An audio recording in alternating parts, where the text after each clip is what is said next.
Mary Parker Follett and Lillian Moeller were born on opposite sides of the country to wealthy families that enrolled them in the finest schools of their time.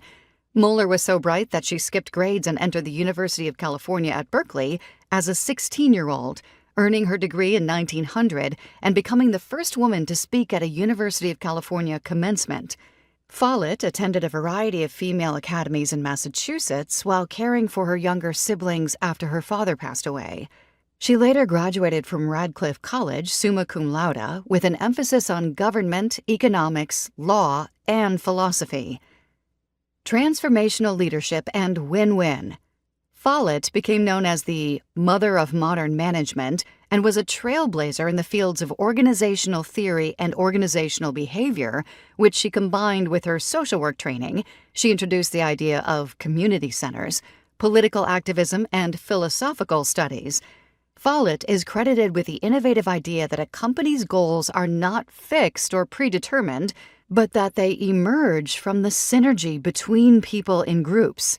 She called this concept circular response and explained that every person's authority, identity, and influence were impacted by others' actions and reactions, creating a dynamic feedback loop of coactive power. She summarized, "The study of human relations in business and the study of the technology of operating are bound up together." Unlike Taylorism, Follett preached that people, not efficient systems, are the most valuable commodities in any workplace, and that the greatest contribution a person could make to society was through their work, regardless of their position in a company. To make this possible, she encouraged organizations to invest in promoting positive relationships to improve productivity. Because Follett wasn't formally trained, didn't have a business background, and her interests spanned multiple areas, her ideas were mostly shared through private talks and writings, which were rediscovered and published in the late 1990s.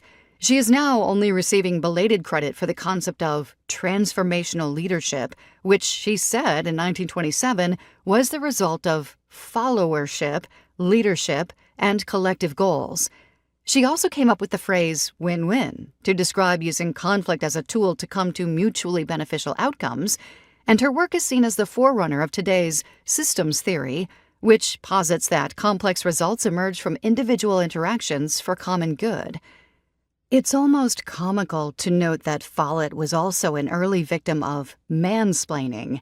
Chester Bernard, an advisor to President Franklin D. Roosevelt, published an influential business book, The Functions of the Executive, without disclosing that his call for emphasizing the soft skills of communication and informal processes in organizations was cribbed straight from Follett's writings.